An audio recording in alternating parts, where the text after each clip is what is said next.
Kasey Hudson here at FNN. Welcome back to FNN Sports Takes with me, Kasey Hudson. It's Wednesday for those of you who can't keep up during this quarantine. I know I keep losing track of what day it is and what time and everything that's going on, but happy hump day out there to everyone. We've got a few updates for you guys since Monday's segment, starting off with the fact that we mentioned that teams were going to be starting to release statements on what their plan was going forward, on whether they were going to continue to have a season or what they were going to have to do in the interim. So as of yesterday, the MLS released their statement mentioning the fact that their return to play plan, they were looking to be back in action mid-May. They said that realistically that does not look like it's going to take place according to the guidance of federal and local public health authorities.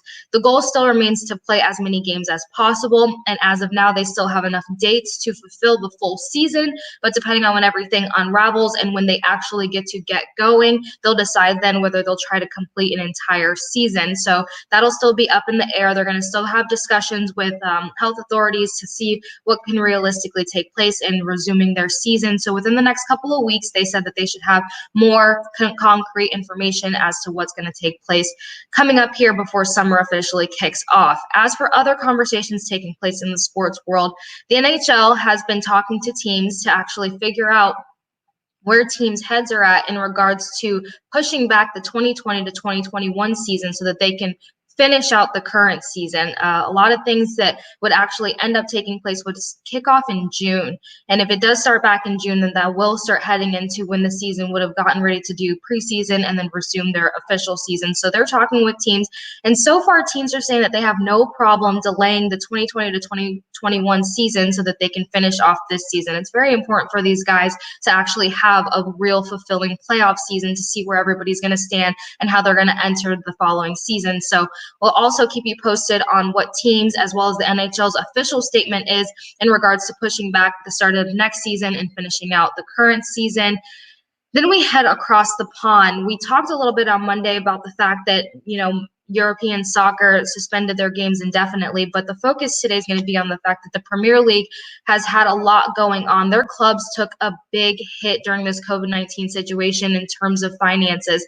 And sources are recently actually saying that no games will be played in front of fans until a vaccine is found. That's what they're really trying to lock in over there, that they don't want to take any risk. They want to eliminate all risk factors for having any kind of COVID-19 outbreak. So as for now, they're saying that having fans in the stadium will not take place unless they have a vaccine that they can count on, where they can have a group of people. Because if you've seen the size of those stadiums to play Premier League soccer or to play European soccer, they're massive. So that's extremely risky on its own.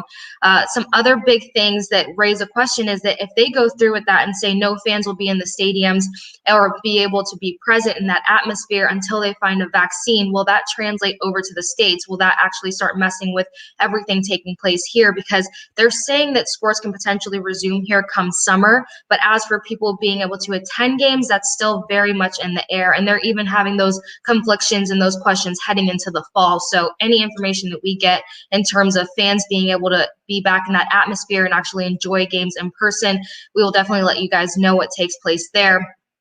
Furthermore, in the Premier League, there's a lot of pressure being turned up in regards to wages that need to be cut on players' salaries. COVID-19, as I mentioned, has taken a hit on a lot of the clubs over there.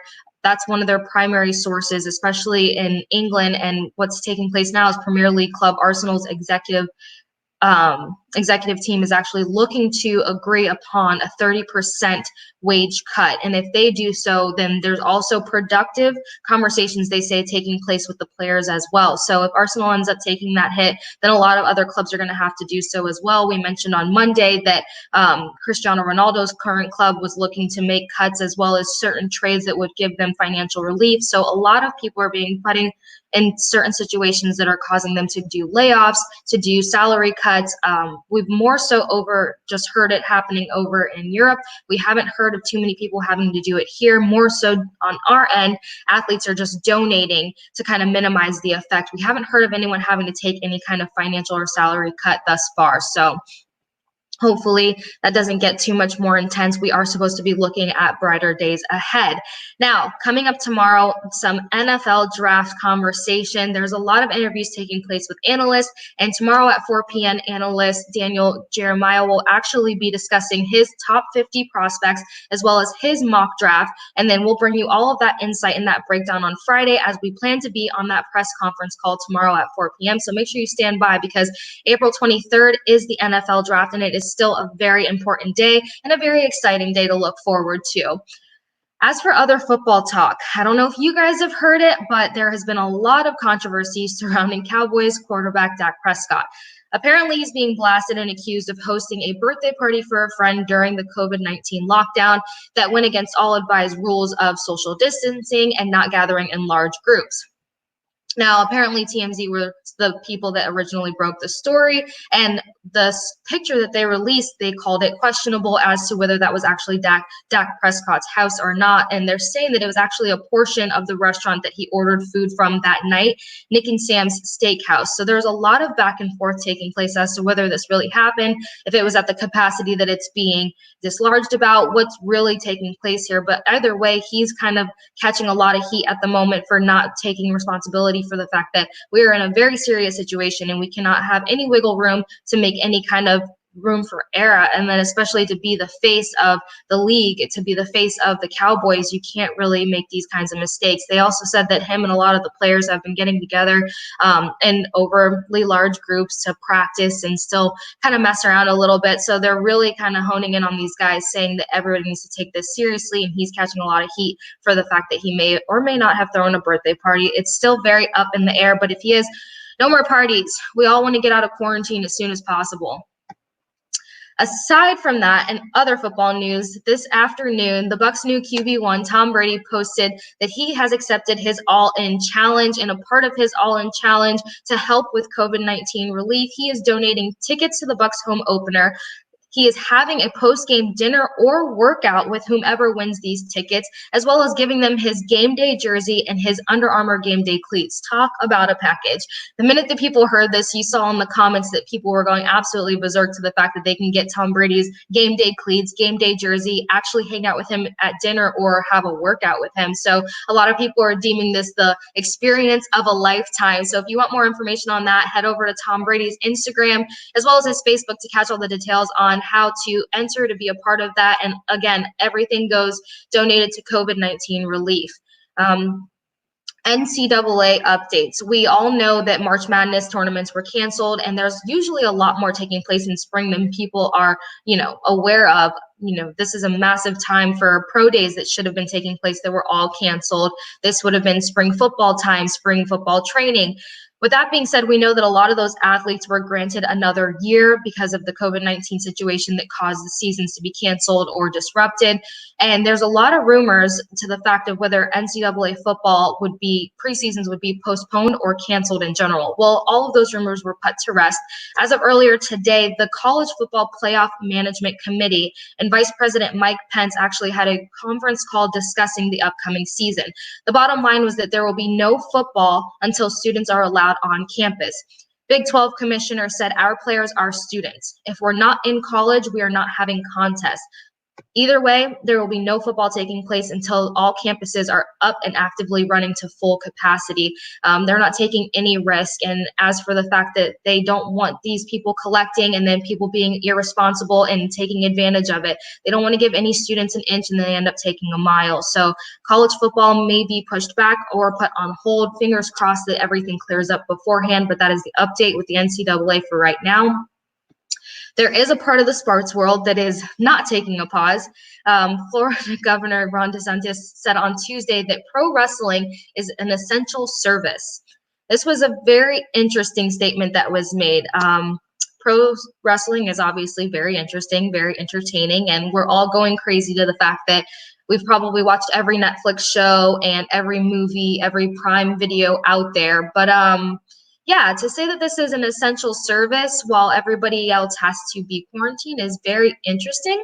But that was kind of shut down because the governor made that statement yesterday. But as of today at 3:30, we found out that Vince McMahon actually had to make over 300 on-screen talent cuts to WWE talent, from broadcasters to wrestlers to people that work behind the scenes. So it seems like there might be a shutdown coming to the WWE because one staff member was confirmed to have COVID-19 as of last week. So if one person has it, you don't know how far that stretch is actually going on to say, let's keep the show rolling. The governor even said that he thought it was an essential service because we need content. He's tired of watching reruns from the early 2000s, but I have no idea what he's watching from the early 2000s. So we'll find out more about what's taking place with the WWE because Vince McMahon was on the phone this morning making those cuts and those furloughs, and then as of 3:30 is when it was announced that that had all taken place. So this is all news that happened throughout the day today. So we should know within the next couple of days, before, especially before the week wraps up, what they're looking to do with their live broadcasting that takes place right outside of Orlando, if they're going to continue to try to do that or how that's all going to work out. But for the most part, when those cuts were made, it was based off a financial decision. They needed to save a lot of money, and from the cuts that they made today, they saved roughly $4 million. So we don't know if it was just a financial thing or if it's also going to be a safety precaution coming up here shortly. So we will see what takes place. Guys, that is just about it for everything going on in terms of who continues their season, who's planning to do what, how. Hopefully everything will be finding some sort of normality within the next 30 days. It sounds like everybody has a plan and a backup plan for a plan. So we want sports to return to us safely and soundly, hopefully by June the latest. As for whom we're honoring today in our community heroes, Orlando Magic head coach Steve Clifford, he donated to the Heart of Florida United Way for their fund to support Central Florida residents who lost financial stability during COVID-19. So massive hats off to him for his donation and contribution. Other players that are contributing from the Magic was Aaron Gordon to feed homeless children in Orange County. We had Jonathan Isaac. He invested in a local church who was also giving out meals to children under the age of 18. We had Vucevic and Mobama who added additional funds to Amway Center's hourly workers. So everybody is doing their part to try to keep everybody afloat during these very, very, very unfortunate times. And then in Tampa, we also had a $100,000 donation from the Lightning, the Bucks, and the Rays organizations made to Tampa's new One Tampa Relief Now Rise Together Fund. So if you guys need any information or you have the ability to help out and stand by these athletes and these organizations that are doing all they can to give back, check out the new fund. It's One Tampa Relief Now Rise Together Fund. Once again, guys, stay safe, stay home, and I can't wait to chat with y'all on Friday at FNN Sports Take with me, Kasey Hudson.